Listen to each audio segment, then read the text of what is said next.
वृंदावन यमुना जी के किनारे बसा वो पवित्र धाम जहाँ श्री कृष्ण ने अपनी दिव्य लीलाएं रचाई। यह वो धरती है जहाँ माखन की खुशबू थी, गांव के साथ बचपन था और राधा के साथ अनंत प्रेम था। वृंदावन की हर गली इतिहास बोलती है, श्री कृष्ण की कहानी सुनाते हैं सदियों से। ये नगर भक्ति का केंद्र रहा है जहाँ आज भी सिर्फ एक ही नाम गूंजता है, राधे राधे राधे राधे। दिल्ली, सुबह से शाम तक चलती भीड़ और हम निकल पड़े दिल्ली से दूर लगभग 180 किलोमीटर उस नगरी की ओर जहाँ भगवान श्री कृष्ण की लीला आज भी जीवित है, वृंदावन। जब भी वृंदावन का नाम आता है तो हमारे मन में मंदिर, भजन और राधा कृष्ण की छवि आती है। लेकिन क्या आप जानते हैं, इन सब में से पहले वृंदावन में जो था वो थी यमुना जी। आज मैं आपको वृंदावन की और यमुना जी से जुड़ा कुछ ऐसी पुरानी रहस्यमयी बातें बताने वाला हूँ जो ना तो आपको स्कूल की किताबों में मिलती है और ना ही ज़्यादातर यूट्यूब वीडियो में।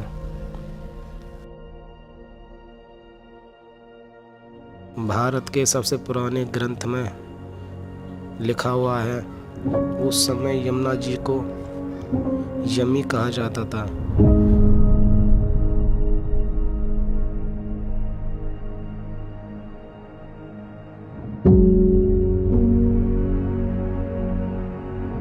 यमी को यमराज की बहन माना जाता है, इसीलिए शास्त्रों में कहा गया है, जो यमुना जी का स्मरण करता है उसे अकाल मृत्यु का भय नहीं रहता। यानी यमुना जी का अस्तित्व श्री कृष्ण के अवतार से भी हजारों साल पहले का माना जाता है। वृंदावन की यमुना जी बाकी यमुना जी से अलग क्यों है?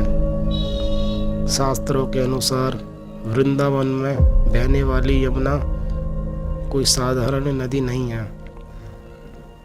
कहा जाता है कि यमुना जी का स्वरूप सीधे गोलोक से जुड़ा हुआ है। इसी कारण संत भी कहते हैं, यमुना का जल नहीं, कृष्ण जी की प्रेम की धारा है।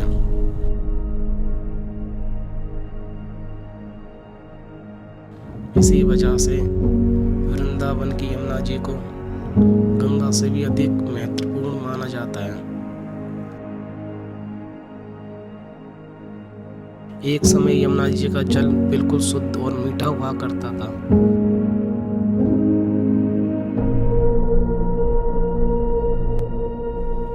लेकिन कालिया नाग जब यमुना जी में आया तो यमुना जी का जल विषैला हो गया, जिससे उनका जल काला पड़ गया।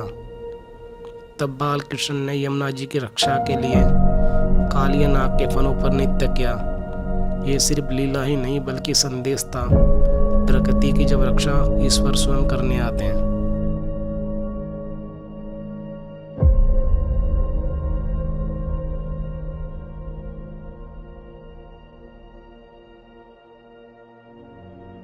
बहुत कम लोग जानते हैं कि वृंदावन में यमुना जी कभी सीधी नहीं बहती। पता है क्यों? संतों का कहना है कि यमुना जी आज भी श्री कृष्ण के चिन्हों को बचाती हैं और बचाते हुए बहती हैं। इसलिए यमुना जी का भाव बार बार मुड़ जाता है। स्थानीय लोग मानते हैं कि यमुना का हर मोड़ किसी न किसी कृष्ण की लीला का साक्षी है।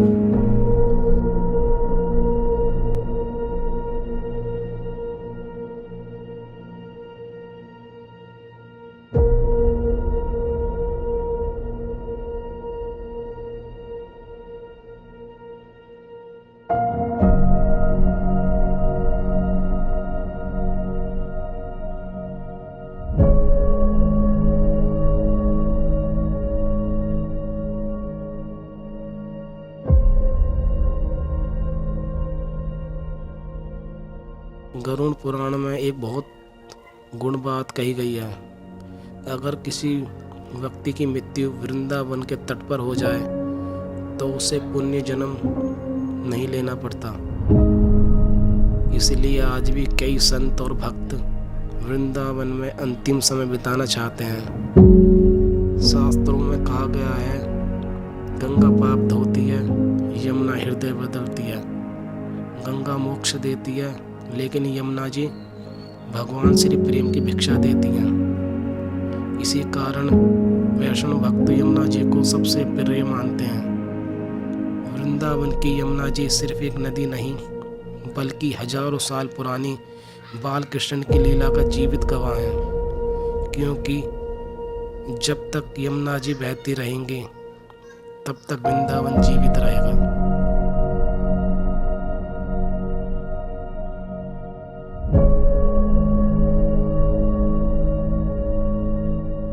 बहुत कम लोग जानते हैं, निधिवन पहले एक दर्शन स्थल नहीं था, बल्कि साधना स्थल माना जाता था।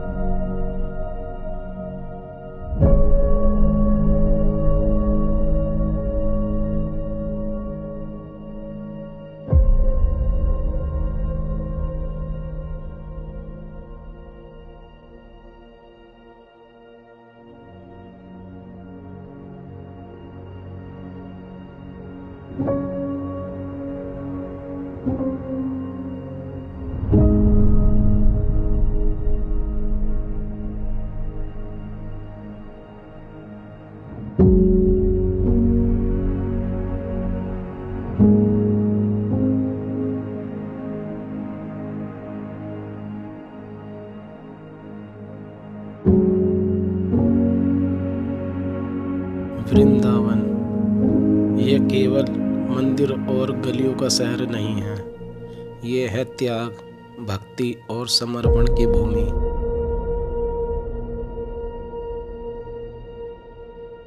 इसी वृंदावन में हजारों साधु संत रहते हैं, जिनके पास ना अपना घर है, ना धन है, ना संपत्ति है।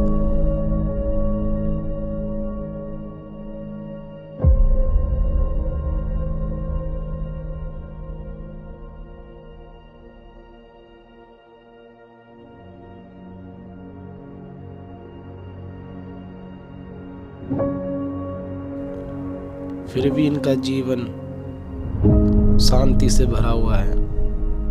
इन साधुओं का सबसे गहरा संबंध माँ यमुना से जुड़ा हुआ है, जो उनके लिए केवल नदी नहीं बल्कि माता है, गुरु है और सहारा है।